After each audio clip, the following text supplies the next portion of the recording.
आज ये भारत के गौरव का प्रतीक, भारत के हिंदुओं के प्रतीक राष्ट्रीय स्वयंसेवक संघ का भी स्थापना के 100 वर्ष पूर्ण हो रहे हैं। आज पूरे हुए हैं। याद करिए, दुनिया के अंदर किसी के पास इस प्रकार का तेजस्वी और यशस्वी संगठन नहीं है जिसने सत्ता के दम पर, बल पर नहीं, बल्कि अपनी मेहनत से, अपने पुरुषार्थ से, अपनी बुद्धिमत्ता से, बिना किसी के सहयोग से समाज को खड़ा करके विपरीत से विपरीत परिस्थितियों में समाज को संबल दे करके देश के अंदर जहां भारत के मूल्यों की रक्षा करने के लिए जो कार्य कभी सरकारों को करना चाहिए था, जब सरकारें विफल हुई, उस समय की सरकारें नहीं कर पाई, वह कार्य राष्ट्रीय स्वयंसेवक संघ ने करके दिखाया था। देश के विभिन्न भागों में केवल संगठन खड़ा करना ही नहीं, सेवा के प्रकल्पों के माध्यम से, शिक्षा के माध्यम से, स्वास्थ्य के माध्यम से, आपदा के दिनों में सेवा के कार्यों के माध्यम से, तो समाज जोड़ने का कार्यक्रम, विशुद्ध समाज को जोड़ने का एक अभियान मात्र नहीं होता, सेवा भी उसका एक पक्ष होता है, शिक्षा भी उसका एक पक्ष होता है, संस्कृति भी उसका सबसे सशक्त पक्ष होता है।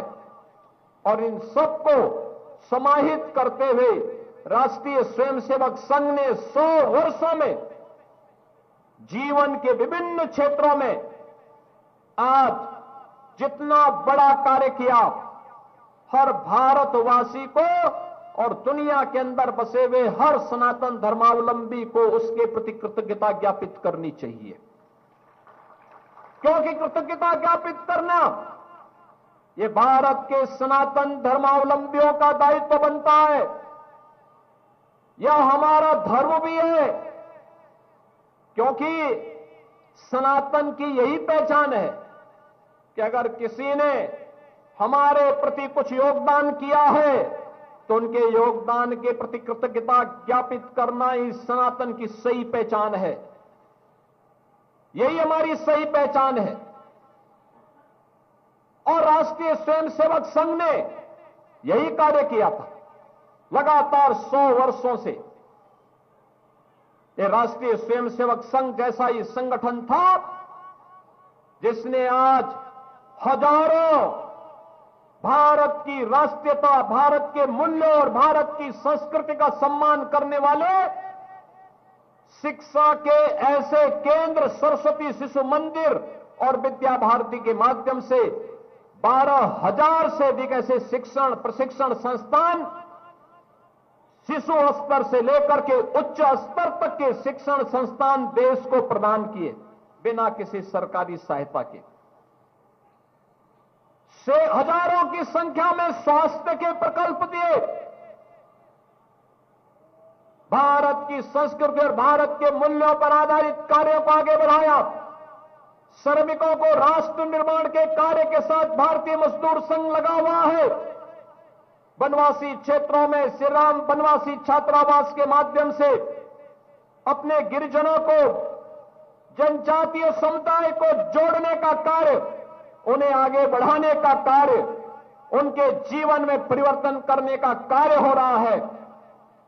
तो देश के अंदर हर एक क्षेत्र में जो कार्य हुआ है, समाज जीवन में, संस्कृति के जीवन में, गोरक्षा के लिए और दुनिया के लिए जो असंभव था, अयोध्या में मर्यादा पुरुषोत्तम भगवान श्री राम के भव्य मंदिर का निर्माण का कार्य करके भी दिखा दिया। संकल्प की ताकत क्या होती है, एकता की ताकत क्या होती है। अयोध्या में राम मंदिर का निर्माण उस ताकत का एहसास कराता है, हमारे संकल्प शक्ति का एहसास कराता है।